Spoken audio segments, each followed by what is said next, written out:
O conflito entre Israel e Palestina é uma das disputas mais longas e complexas do mundo, enraizada em mais de um século de história. Para compreender as origens desse conflito, é essencial examinar o contexto histórico que moldou a região e as dinâmicas envolvidas. A região que hoje compreende Israel e Palestina tem sido habitada por diversos povos ao longo dos milênios, incluindo cananeus, israelitas, romanos, bizantinos, árabes muçulmanos, cruzados, turcos otomanos, entre outros. A convivência e disputa por esta terra datam de milhares de anos. No final do século XIX e início do século XX, surgiu na Europa o movimento sionista, que promovia a ideia de estabelecer um lar nacional para o povo judeu na Palestina, que à época estava sob domínio do Império Otomano. O crescimento do sentimento nacionalista judeu veio em resposta ao antissemitismo. Durante a Primeira Guerra Mundial, o Império Otomano entrou em colapso, e a Palestina passou para o controle britânico sob o mandato da Liga das Nações em 1920.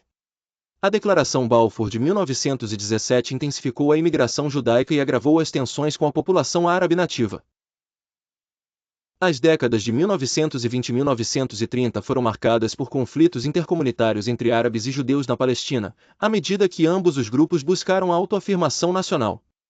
A situação se deteriorou rapidamente, levando à Revolta Árabe de 1936 a 1939, que foi duramente reprimida. Após a Segunda Guerra Mundial e o Holocausto, a pressão internacional pelo estabelecimento de um Estado judeu aumentou. Em 1947, a Assembleia Geral das Nações Unidas aprovou um plano de partilha da Palestina em 2 estados, um judeu e um árabe, mas o plano foi rejeitado pela liderança árabe. A Guerra Árabe-Israelense de 1948 resultou na criação do Estado de Israel, mas deixou inúmeras questões pendentes, incluindo a situação dos refugiados palestinos e o status de Jerusalém. Esses temas se tornariam fontes duradouras de conflito, alimentando sucessivas guerras nas décadas seguintes. Nas últimas décadas, esforços de paz têm sido feitos, incluindo os acordos de Oslo na década de 1990, que propunham uma solução de 2 estados.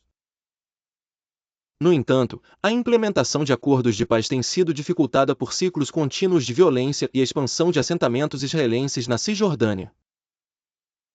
Com uma difícil trajetória de negociações frustradas, tensões sociais e aspectos internacionais que amplificam o conflito, o futuro da paz entre Israel e Palestina permanece incerto, sendo um tema central no cenário político do Oriente Médio e na agenda internacional.